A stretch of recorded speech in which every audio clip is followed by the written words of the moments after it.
بسم الله الرحمن الرحيم. الحمد لله رب العالمين، والصلاة والسلام على سيد المرسلين، أما بعد، أعوذ بالله من الشيطان الرجيم، بسم الله الرحمن الرحيم. ولا تقولوا لمن يقتل في سبيل الله أموات بل أحياء ولكن لا تشعرون. فقد قال النبي صلى الله عليه وسلم: لوددت أن أقتل ثم أحيا ثم أقتل ثم أحيا ثم أقتل ثم أحيا ثم أقتل. وقال في موضع آخر: الحسين مني وأنا من الحسين، أو كما قال النبي صلى الله عليه وسلم. إن الله وملائكته يصلون على النبي يا أيها الذين آمنوا صلوا عليه وسلموا تسلیما. آئیے نبی اور آل نبی پر محبت و عقیدت کے ساتھ نذرانہ عقیدت بشکل درود شریف پیش فرمائیں. پڑھیں: اللہم صلی علی محمد وعلی آل محمد کما صلیت علی ابراہیم وعلی آل ابراہیم انک حمید مجید. اللہم بارک علی محمد وعلی آل محمد کما بارکت علی ابراہیم وعلی آل ابراہیم انک حمید مجید. اس کی ہمت پہ علی شیر خدا کو ناز ہے. بات اچھی لگے سبحان اللہ کہیں. آپ سے میں نعرہ حیدری نہیں کہلواؤں گا، اس لیے کہ نعرہ حیدری یہ اسلام کا نعرہ نہیں بلکہ پاکستانیوں کا نعرہ ہے. ابھی میں بتاؤں گا کہ اسلام کا نعرہ کیا ہے. اس کی ہمت پہ علی شیر خدا کو ناز ہے، اس نواسے پہ محمد مصطفیٰ کو ناز ہے.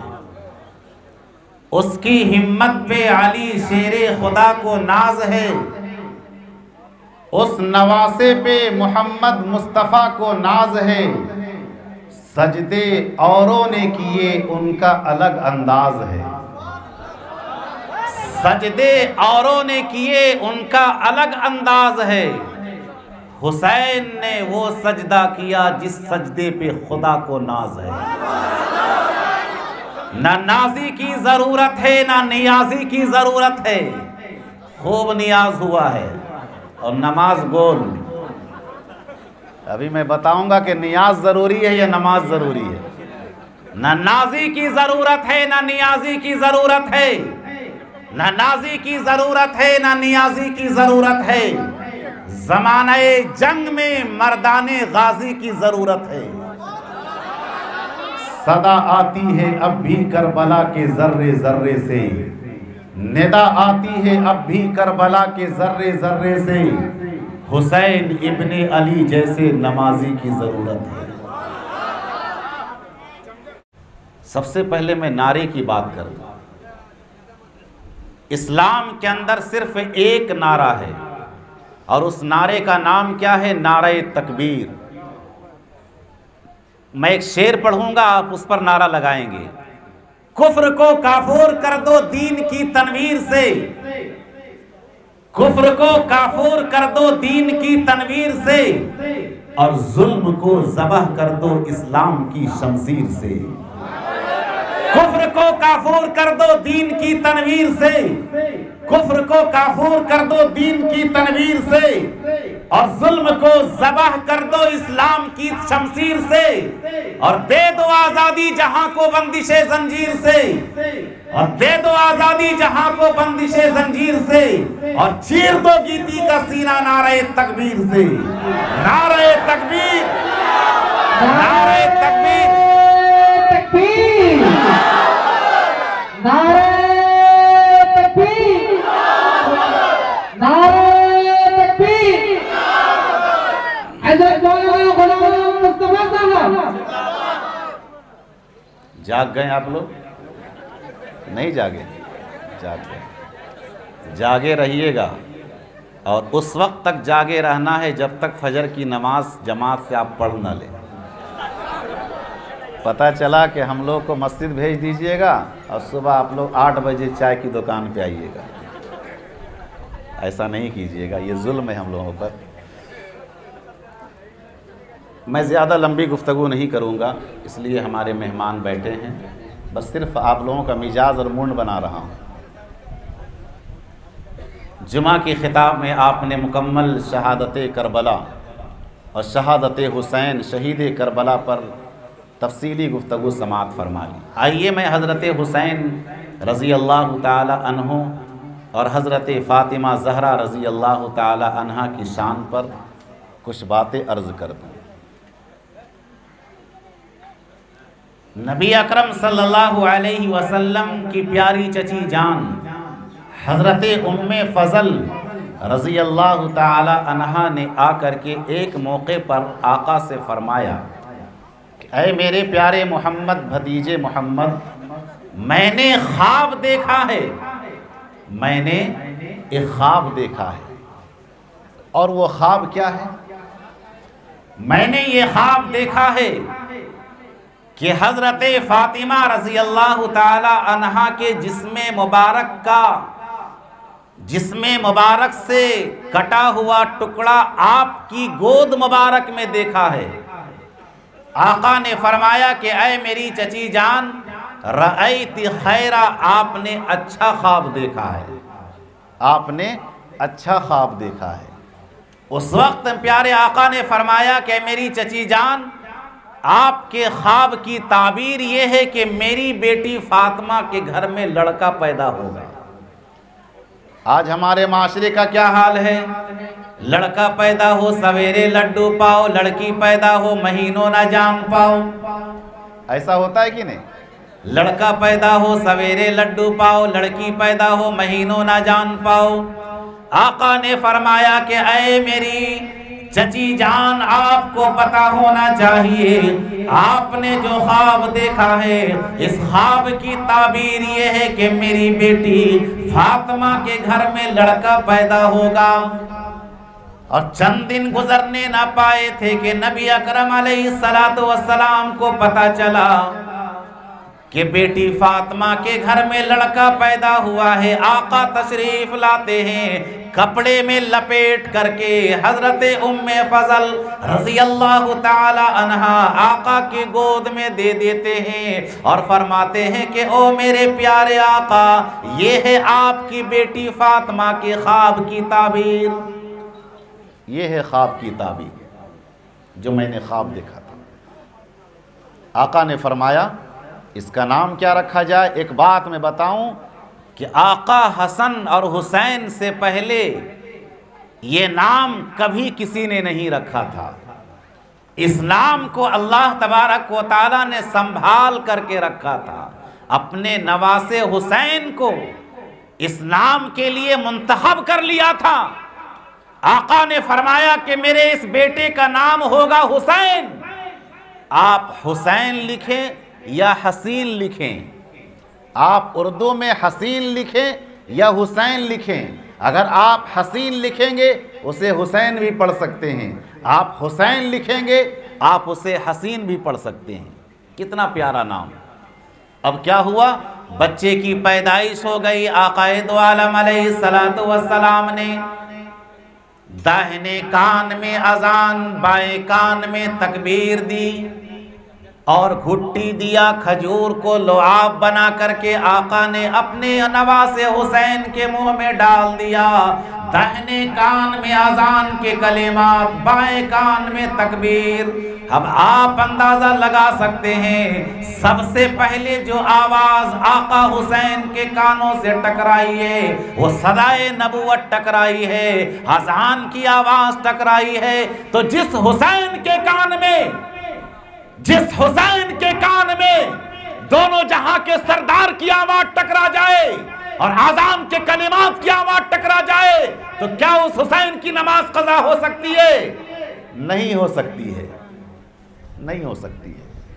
اذان کی لاج رکھی ہے حضرت امام حسین رضی اللہ تعالیٰ عنہ، گود میں لے لیے، گود میں لے کر کے اپنے پیارے نواسے کو مسکرا رہے، چہرہ ہنسی سے کھل اٹھا ہے۔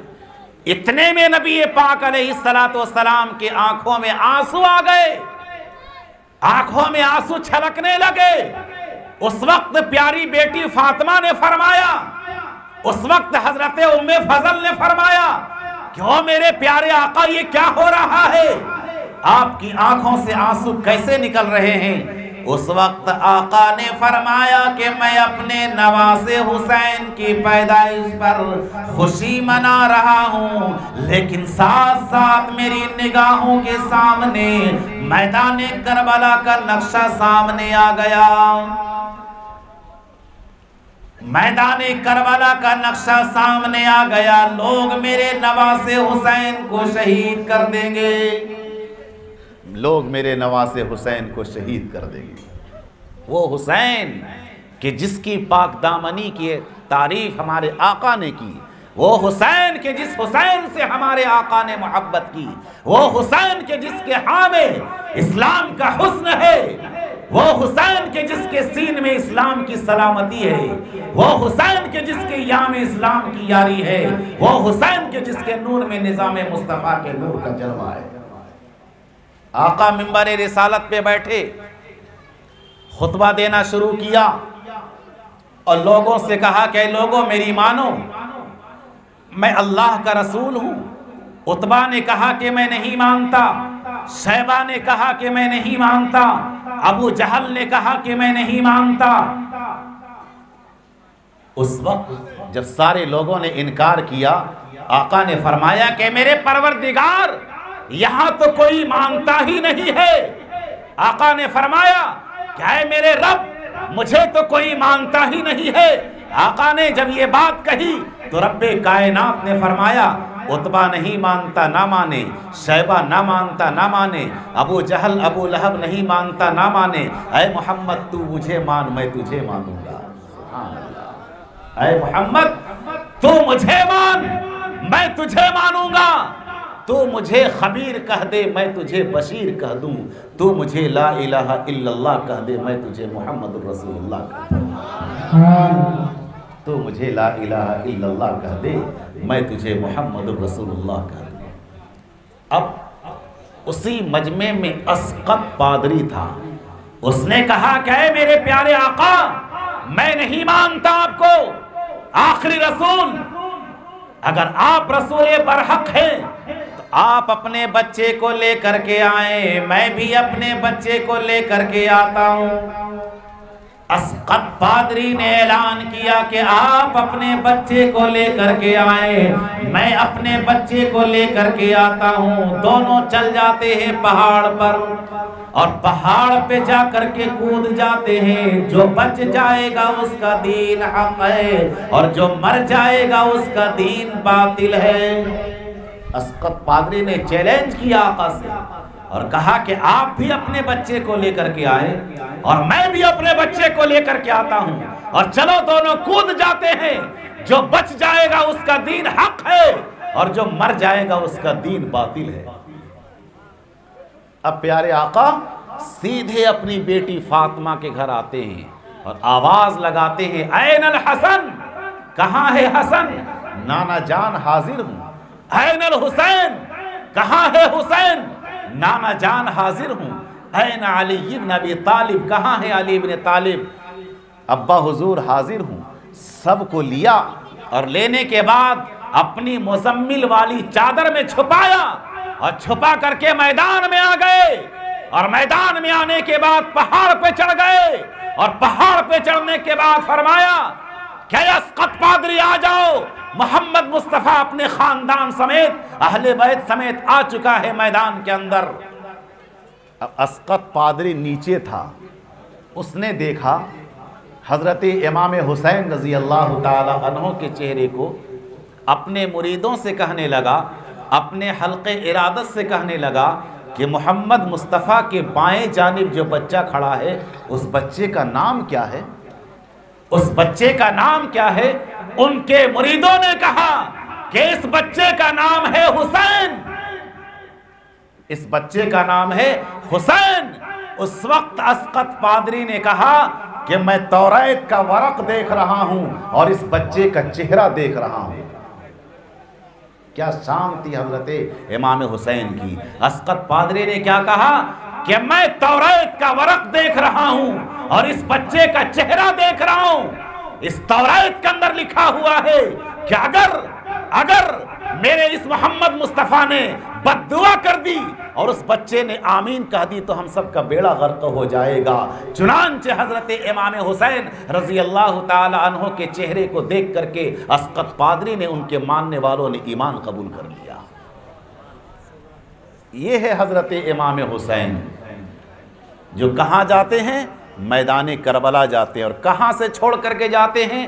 مدینہ منورہ چھوڑ کر کے جاتے ہیں، جہاں پہ رہنا عبادت، روضہ رسول کی زیارت کرنا عبادت، لیکن جب دین کا مسئلہ آ جائے، دین کی قدروں کا مسئلہ آ جائے، دین کی تحفظ کا مسئلہ آ جائے، اس وقت نانا کے شہر کو چھوڑنا فرض عین ہو جاتا ہے۔ حضرت امام حسین رضی اللہ تعالیٰ عنہ جب وہاں سے روانہ ہونے لگتے ہیں، اس وقت ان کے دل کے اندر یہ آواز آتی ہے کہ حسین اپنے نانا کے روضے کی ذرا زیارت کر لے، کہیں ایسا نہ ہو کہ پھر دوبارہ مدینہ آنا نصیب نہ ہو۔ اپنے نانا کے روضے پر جاتے ہیں، آخری سلام پیش کرنے کے لیے روضہ رسول کے قریب جا کر کے عرض کرتے ہیں کہ اے میرے نانا جان، تیرے دین کی حفاظت کے لیے میں تیرے روضے کو چھوڑ کر، تیرے شہر کو چھوڑ کر، تیرے پیارے شہر مدینہ کو چھوڑ کر میں جا رہا ہوں۔ جبکہ مدینہ ہم سب کی محبت کا نگینہ ہے، مدینہ پیارے آقا کا شہر ہے، وہ مدینہ کہ جہاں پر ہمارے پیارے آقا آرام فرما رہے ہیں۔ عرش و کرسی کا وہ مقام نہیں ملا ہے جو مقام ہمارے آقا کے شہر کو ملا ہے، اور اس مقام کو ملا ہے جہاں پر ہمارے پیارے آقا آرام فرما رہے ہیں۔ حضرت مفتی یونس صاحب جو بہت بڑے عالم دین تھے، اس وقت ہندوستان پاکستان الگ نہیں ہوا تھا، حضرت مولانا مفتی یونس صاحب وہ مدینہ منورہ کی سرزمین عمرہ کرنے کے لیے جاتے ہیں، اور وہاں جانے کے بعد کھانا کھاتے ہیں، اور کھانا کھانے کے بعد جو گوشت کھا لیتے ہیں، ہڈی بچ جاتی ہے، اس کو زمین پر جب پھینکنے لگتے ہیں، مدینہ کا ایک غریب اور یتیم بچہ آ کر کے اس ہڈی کو لے کر کے چوسنے لگتا ہے۔ حضرت مولانا مفتی یونس صاحب کی آنکھوں میں آنسو آ گئے، انہوں نے کہا کہ اے بیٹے کیا بات ہے، تم میرے کھائے ہوئے گوشت کی ہڈی کو تو کیوں کھا رہا ہے؟ اس بچے نے کہا کہ حضرت انا یتیم، میں یتیم ہوں، میرا کوئی پرسان حال نہیں۔ اس وقت حضرت نے کہا کہ تم چلو ہمارے ملک، میں وہاں پر تجھے اچھے سے اچھے کپڑے پہناؤں گا، عمدہ سمدہ لباس پہناؤں گا، عمدہ سمدے کھانے کھلاؤں گا، تم چلو میرے ملک میں چلو، اگر تم جوان ہو جاؤ گے تو تیرا نکاح کر دیا جائے گا۔ اس وقت وہ بچہ تیار ہو گیا۔ جب دوسرے دن آنے کی بات ہوئی، اس بچے نے کہا کہ حضرت میں آپ کے ملک تو جاؤں گا، لیکن روضہ رسول کی جانب اشارہ کر کے کہا کہ کیا روضہ رسول بھی آپ کے ملک پاکستان میں ہے؟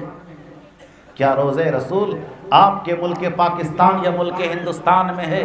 اس وقت حضرت نے کہا کہ یہ مقام تو صرف اسی شہر کو ملا ہے، یہ مقام تو صرف اسی شہر کو ملا ہے۔ اسی طریقے سے حضرت مولانا تاج محمود صاحب جب عمرہ کرنے کے لیے گئے، وہاں ایک دکاندار سے ملاقات ہوئی جو صرافے کی دکان تھی، بنیے کی دکان تھی۔ اس دکاندار نے کہا کہ یہ جو میری دکان دیکھ رہے ہیں، اس دکان میں بمشکل 2-3 افراد بیٹھ سکتے ہیں، لیکن اس دکان کی منہ مانگی قیمت دی جا رہی ہے، منہ مانگی قیمت دی جا رہی ہے، لیکن میں اس دکان کو بیچنے کے لیے تیار نہیں۔ کہا کہ کیوں نہیں بیچنا چاہتے ہو؟ اس وقت اس دکاندار نے کہا کہ میں اس دکان کو کیوں بیچوں؟ کیوں بیچوں میں اس دکان کو؟ میں اس لیے نہیں بیچنا چاہتا ہوں کہ جب شام کو سورج ڈھلتا ہے، جب شام کو سورج ڈھلتا ہے تو سورج ڈھلنے کے وقت تو سورج کی جو روشنی اور سایہ پڑتا ہے وہ میری دکان پہ پڑتا ہے، میری دکان پہ پڑتا ہے۔ میں اس دکان کو نہیں بیچ سکتا، گرچہ وہ جگہ خالی اب ہو گئی ہے۔ تو یہ ہے شہر رسول اور روضہ رسول کا مقام۔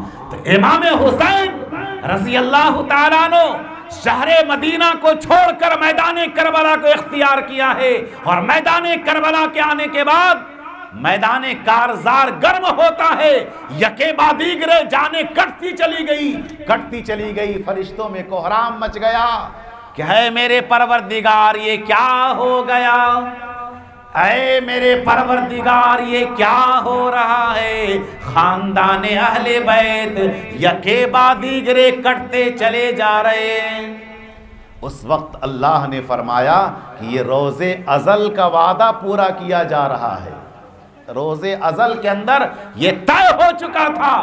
رب کائنات نے فرمایا تھا کہ ہے کوئی میرا بندہ کہ میں اسے جنت سے نکال دوں اور زمین میں یوں ہی گھومتا پھرے، میرے سامنے روتا پھرے، ہے کوئی میرا بندہ؟ ساری دنیا کی روح خاموش تھی، حضرت آدم علیہ السلام کی روح نے آواز دیا، مولا میں حاضر ہوں۔ رب کائنات نے فرمایا کہ ہے میرا کوئی بندہ کہ جس کو میں حکم دوں کہ اپنے بیٹے کے گلے پر چھری چلا دے، میری رضا کی خاطر اپنے بیٹے کو ذبح کرنے کے لیے تیار ہو جائے۔ ساری دنیا کی روح خاموش تھی، حضرت ابراہیم علیہ السلام کی روح نے آواز دیا، مولا میں حاضر ہوں۔ اللہ نے پھر پکارا کہ ہے میرا کوئی بندہ جو میری رضا کی خاطر اپنے گلے پر چھری رکھنا برداشت کر لے۔ ساری دنیا کی روح خاموش تھی، حضرت اسماعیل علیہ السلام کی روح نے آواز دیا، مولا میں حاضر ہوں۔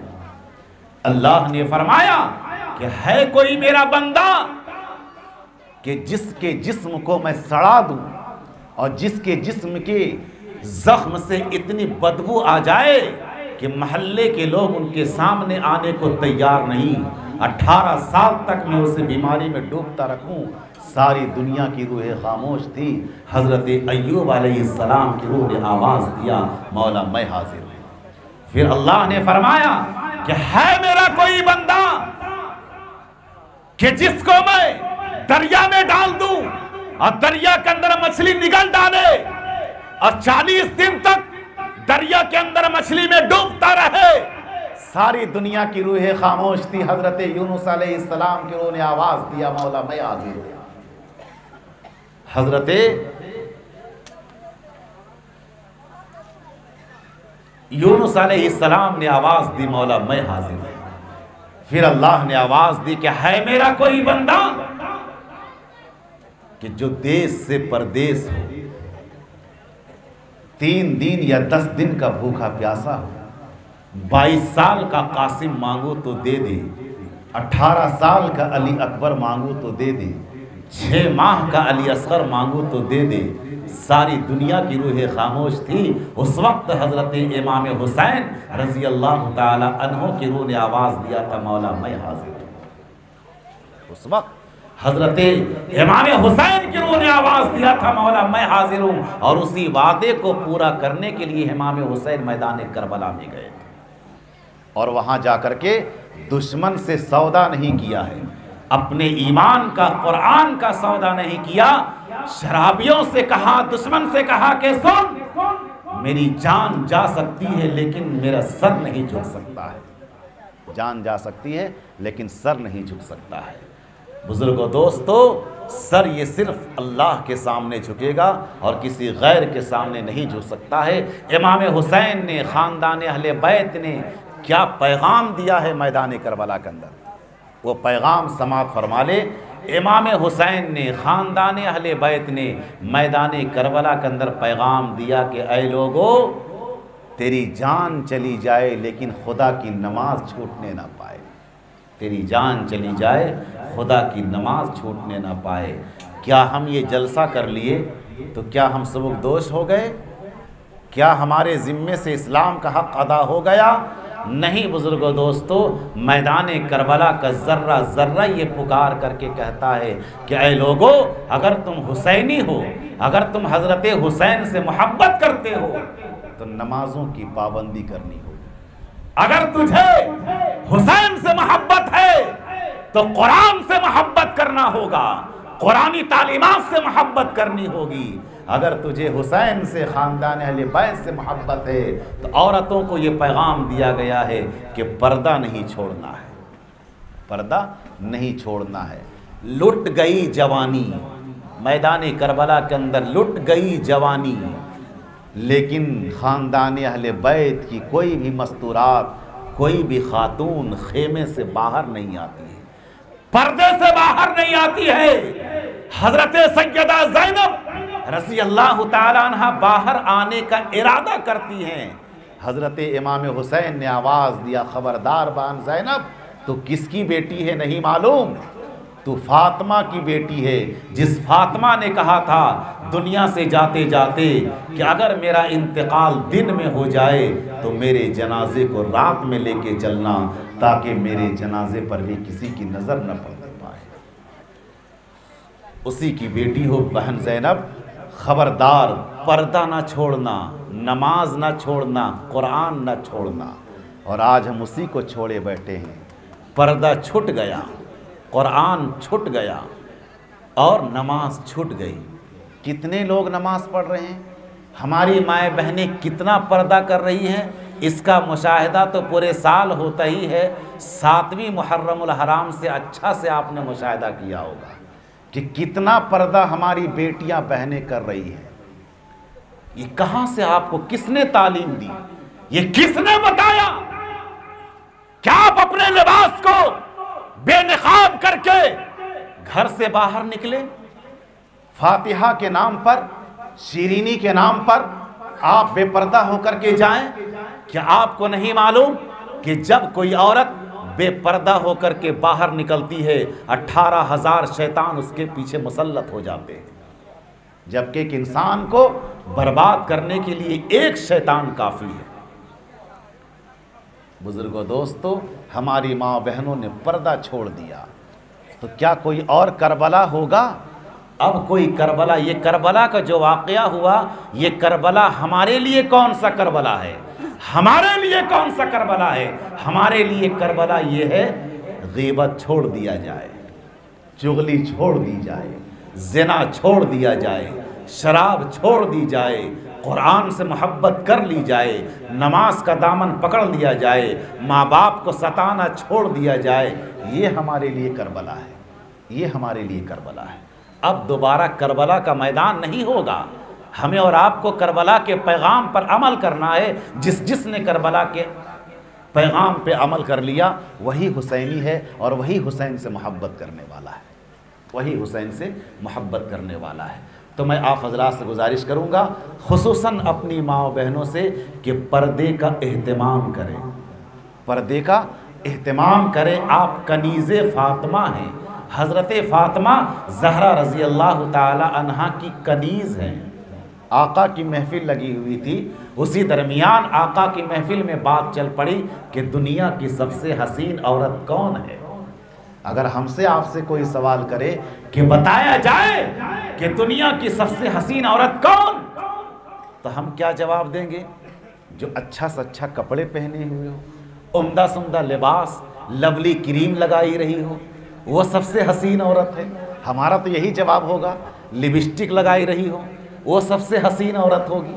لیکن نہیں، آقا کی محفل میں بات چل پڑی کہ بتاؤ میرے پیارے صحابہ کہ دنیا کی سب سے حسین عورت کون ہے؟ کسی صحابی سے جواب نہیں بن پایا۔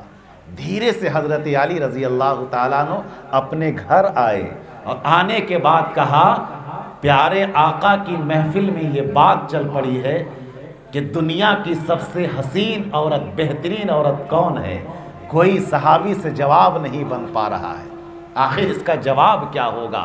ذرا دھیرے سے بتا دے۔ کن سے پوچھا؟ با حیا پردے والی خاتون حضرت فاطمہ رضی اللہ تعالی عنہا سے۔ حضرت فاطمہ نے کیا جواب دیا کہ دنیا کی سب سے بہترین عورت کون؟ حضرت فاطمہ نے فرمایا کہ دنیا کی سب سے بہترین عورت وہ ہے کہ جسے کوئی مرد دیکھنے نہ پائے، جسے کوئی غیر مرد دیکھنے نہ پائے، اور وہ عورت کسی غیر مرد کو دیکھنے نہ پائے۔ ایسا نہیں کہ صرف ہمیں عورتوں کو نہیں دیکھنا ہے، عورت پر بھی یہ ذمہ داری بنتی ہے کہ کسی غیر مرد کو نہ دیکھے۔ کسی غیر مرد کو یہ اجازت نہیں ہے کہ وہ مرد کو دیکھے، کسی غیر عورت کو یہ اجازت نہیں ہے کہ غیر مرد کو دیکھے، اور کسی غیر مرد کو اجازت نہیں کہ غیر عورت کو دیکھے۔ آج ہمارے معاشرے کا کیا حال ہے، ہر شخص جانتا ہے بے پردگی کا کیا عالم ہے۔ تو آقا کی بیٹی نے کیا فرمایا کہ دنیا کی سب سے حسین عورت وہ ہے کہ اسے کوئی غیر مرد دیکھنے نہ پائے۔ اس جواب کو لے کر کے آقا کی محفل میں حضرت علی رضی اللہ تعالیٰ عنہ تشریف لائے، فرمایا کہ آپ کی بیٹی نے یہ جواب دیا ہے۔ آقا نے فرمایا کہ مجھے معلوم تھا کہ یہ جواب میری بیٹی فاطمہ ہی دے سکتی ہے، کوئی اور نہیں دے سکتا ہے۔ اس موقع پر آقا نے فرمایا فاطمۃ بضعۃ منی، کہ فاطمہ میرا ٹکڑا ہے، فاطمہ میرا ٹکڑا ہے۔ اگر میں قرآن ہوں تو فاطمہ میری تفسیر ہے، اگر میں طاہر ہوں تو فاطمہ طہارت کا ٹکڑا ہے۔ میرے بزرگوں دوستو، تو فاطمہ جیسی سیرت کو اپنانا ہوگا ہماری ماں بہنوں کو، اپنے اندر پردہ لانا ہوگا۔ آپ اگر بے پردہ ہو کر کے رہیں گی تو آپ کے گھر میں اللہ کا ولی نہیں پیدا ہو سکتا ہے۔ آج ہماری مائیں بہنیں شکایت کرتی ہیں کہ ہمارے بیٹے بگڑ رہے ہیں، امام صاحب کوئی تعویذ دے دیجئے نا، ذرا ہمارا بچہ شریر ہو گیا ہے، سدھر جائے۔ پہلے آپ تو سدھر جائیے۔ میں اپنی ماں بہنوں کو کہوں گا کہ پہلے آپ تو سدھر جائیے۔ اگر ماں عابدہ ہوتی ہے تو بیٹا شاہ اسماعیل شہید پیدا ہوتا ہے، اگر ماں عبادت گزار ہوتی ہے تو بیٹا حسین پیدا ہوتا ہے، اگر ماں عبادت گزار ہوتی ہے تو بیٹا عطا اللہ شاہ بخاری پیدا ہوتا ہے۔ ہماری ماں بہنوں کو پردے کے اندر رہنے کی ضرورت ہے، نمازوں کی پابندی کرنے کی ضرورت ہے۔ میں اپنے نوجوانوں سے اور ان بے نمازی بھائیوں سے گزارش کروں گا کہ آپ نے حسینی کے نعرے بہت لگائے۔ آپ حسینی اسی وقت ہو سکتے ہیں جب آپ نمازوں سے محبت کرنے والے ہو جائیں گے، نمازوں کی پابندی کرنے والے ہو جائیں گے۔ اللہ تبارک و تعالی ہمیں اور آپ کو ان سب باتوں پر عمل کرنے کی توفیق عطا فرمائے۔